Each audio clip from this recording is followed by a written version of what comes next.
Los enemigos del comercio es probablemente una de las obras más importantes que hay en nuestro país e internacionalmente en el aspecto de historia, filosofía y economía. Tu padre, Antonio Escotado, buen amigo, al que echamos mucho de menos y del que nos acordamos mucho, escribió esta grandísima obra que Fernando Sánchez Dragó dijo que debía ser merecedora de un premio Nobel, ¿verdad? Cuéntanos un poco sobre este proceso de crear esta magnum opus, ¿no? Esta gran obra y cómo se llegó a convertir en lo que es hoy un referente. Muy bien, pues yo puedo contar a la audiencia un poco cómo fue la génesis de este libro y además cuento con una información nueva que es su diario personal, que mi padre lo ha dejado inédito, en el cual, aparte en vida, ya dijo que se debería publicar de manera póstuma y ahí va contando cómo va haciendo el libro. Y esto es lo que me hizo mucha gracia cuando me llamaste para hablar del libro y bueno, pues seguro que puedo contar esto. Estuvo a punto de abandonarlo 3 veces. Ah, sí, no me digas lo que hubiera sido eso. ¿Y por qué fue?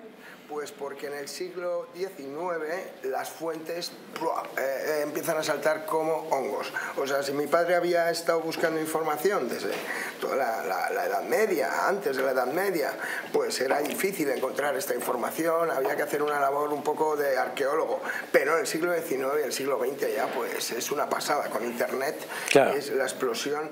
Aquí ya no es encontrar información, sino discriminarla. Claro, claro. Es decir, que todo su proceso de acumular información y de estudio hasta el siglo XIX se encuentra con que tiene información que cuesta recopilar, pero que está ahí, y sin embargo a partir del siglo XIX la cosa explota brutalmente, se convierte en una locura y lo que tiene que hacer es discriminar. Qué interesante. Totalmente. Y claro, Internet nos ha dado la oportunidad de tener acceso a todo eso, pero tu padre no tenía Internet cuando estaba haciendo ese análisis. Sí, sí tenía, sobre todo en el segundo tomo. Está el MIA, que es el Marxist Internet Archive, o sea, el archivo marxista en Internet más grande que hay, está ahí. Bueno, están creo que son más de 150 cartas de Marx con Engels. Es muy interesante. Mi padre se lo leyó todo, absolutamente. Sí. Y él estaba seguro y convencido de que era de las 5 o 10 personas que se habían leído El Capital en el mundo.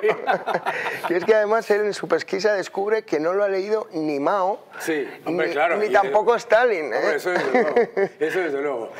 Siempre decía Ronald Reagan, ¿no?, que marxista es aquella persona que sigue a Marx y antimarxista es aquella persona que se ha leído a Marx. Muy bien. Es buena idea. A mí lo que me fascina de este libro es cómo cuando empiezas a leer Los enemigos del comercio, lo primero que explica Antonio, maestro y amigo, es la importancia del comercio para el progreso, para la libertad y para el desarrollo económico en general. Y al principio del libro, yo creo que nadie o muy poca gente se sorprende al ver que las élites aristocráticas, incluso la Iglesia, etcétera, son enemigos del comercio, están en contra del comercio porque es una manera de perder ciertos privilegios y de, digamos, abrir las fronteras, que eso siempre no le gusta a los más totalitarios. Eso, yo creo que a medida que uno va leyendo todo eso, le parece normal.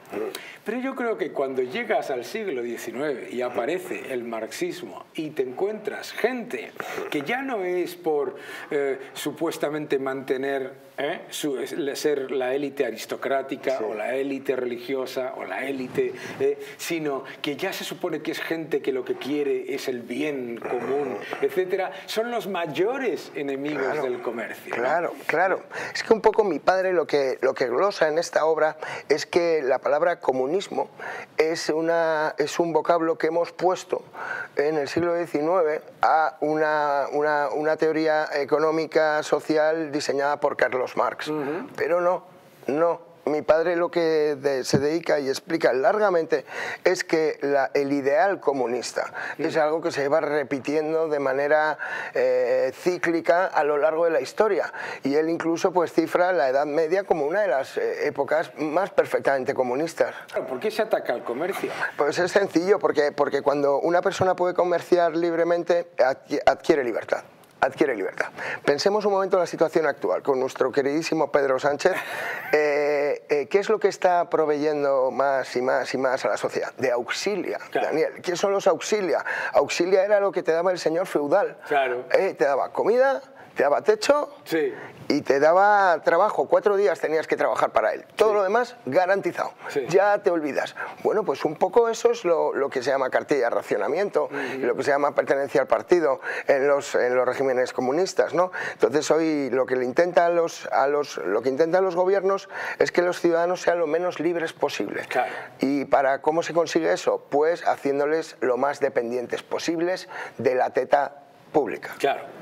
Que al fin y al cabo, te lo has dicho, ese paralelismo con el señor feudal es utilizar la misma metodología de represión que utiliza el maltratador, que es la de convencer al otro que él solo o ellos solos no pueden, ellos no pueden, que sin la protección del señor feudal no se puede sobrevivir, etcétera. Claro, en cuanto llega el comercio... Cuando llega la burguesía, Daniel, que eso es precioso.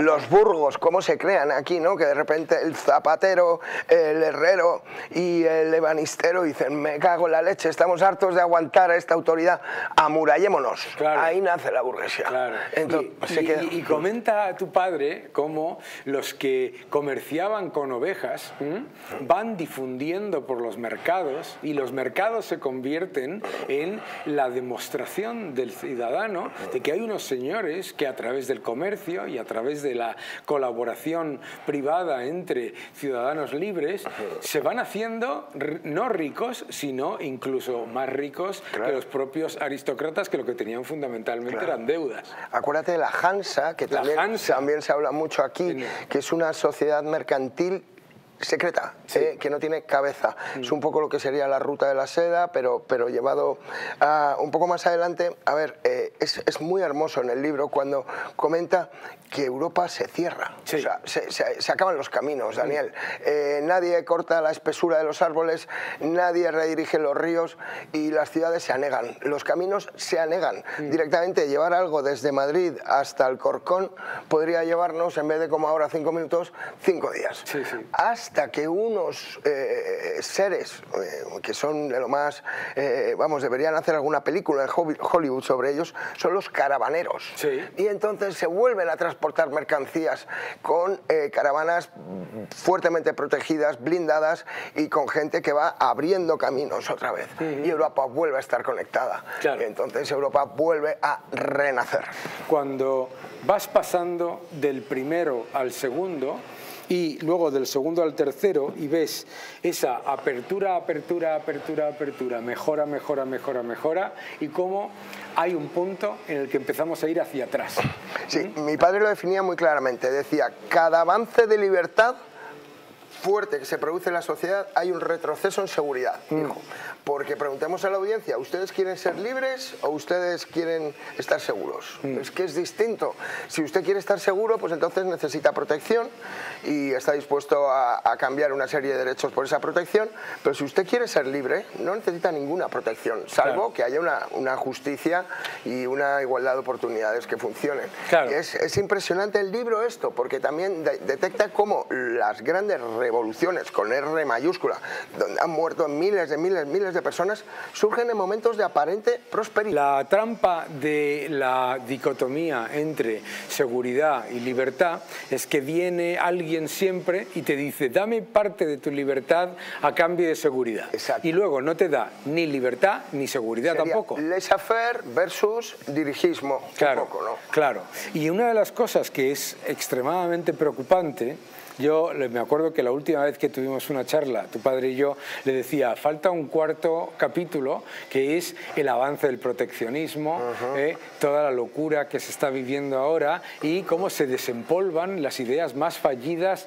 de la historia. Y yo creo que el gran problema es que la gente, igual que no tiene por qué, al contrario de lo que decía mi profesor de Historia Económica, no tiene por qué saber qué es la Hansa, pero sí debería saber que lo que dan por hecho todos los días, que es que ir al supermercado y encontrar bienes, tener acceso a todos los servicios, etcétera, que no es algo que viene del cielo y garantizado, sino que es una auténtica maravilla que está en peligro constantemente. Constante. En cualquier momento pasamos al economato, Daniel. Claro. Donde había poco producto, mucha gente. Ahora hay muy poca gente y mucho producto. Claro, claro. Esto es lo que pasa con el capitalismo. Si queréis, volvemos al socialismo. Pero la gente se cree que en socialismo va a tener mucho producto y mucha gente. Y nunca ha ocurrido. No, es que parten de la idea de que, oye, si yo le quito al rico y reparto lo del rico entre todos, nos va a ir mejor. Claro. Que no, señor, que eso es una idea muy pueril, muy infantil. La mayor esperanza para un pobre es que haya más ricos. Claro. Una de las cosas que él siempre mostraba es la diferencia entre un sistema que tiene un cierto nivel de apoyo a los más desfavorecidos y un sistema asistencialista, un sistema subvencionado, un sistema que lo que hace básicamente es ponerte la zancadilla y luego decirte que te ayuda, ¿no? Es como un médico colectivo. Sí, y que encima no te cura. Lo único encima no te cura. Exacto, encima no te cura de nada. Yo creo que el gran riesgo, además de ese avance de la idea del socialismo como algo positivo, es precisamente que está impregnado del desconocimiento de la historia, ¿verdad? Decía Virgilio, aquí aparece que la única manera de conocer el futuro es asegurarnos que conocemos el pasado. O sea, claro. Es que parece mentira. Mi padre escribió esta obra, el leitmotiv de esta obra es, por Dios, y lo he leído en su diario, que no se olvide esto que investigó, claro. Que no se olvide, que no se vuelva a repetir la misma historia. Yo he ido como un investigador haciendo pesquisas año a año, leyendo ediciones en todos los países para detectar esto. Y dice, para mí ha sido muy provechosa esta investigación, pero no dudo de que a alguien en el futuro le será todavía más. Claro, claro. Y desde luego yo creo que además, y en el libro, una de las cosas que muestra es la importancia de la iniciativa individual, del libre albedrío, de la libertad de comercio y la de permitir que la sociedad vaya adecuándose poco a poco a poner en común sus necesidades con los recursos que tiene disponibles. Porque claro, aquí nos olvidamos siempre de que estamos en una sociedad en la que siempre se habla de los más desfavorecidos sin tener en cuenta que lo que tenemos que hacer no es generar un sistema perfecto que es imposible, sino un sistema lo mejor posible para la mayoría de la gente. Para la mayoría de la gente, no para todos, ¿no? En eso, claro, pues se hablan de los fallos de mercado. No son fallos de mercado, son imperfecciones de mercado, pero es que las imperfecciones del Estado son el 100%. Totalmente. Claro. Entonces yo creo que esa es una de las cosas, y en este camino que llevó a publicar esta obra, una de las cosas que a mí me parece que es también impresionante es el propio desarrollo intelectual de tu padre en todo el proceso mientras lleva a cabo esa. Cuéntanos un poco sobre eso. Pues sí, mi padre se quedó bastante upset, como se diría en inglés, muy decepcionado que a los 65 años le dieron una patada en el culo en la universidad y le dijeron, venga a casa que ya no tiene nada que hacer. Claro. Y claro, hay ciertas profesiones, Daniel, pues se me ocurre a lo mejor abogado, se me ocurre a lo mejor arquitecto, se me ocurre a lo mejor escritor, en las cuales la longevidad no es un demérito, sino más bien un mérito.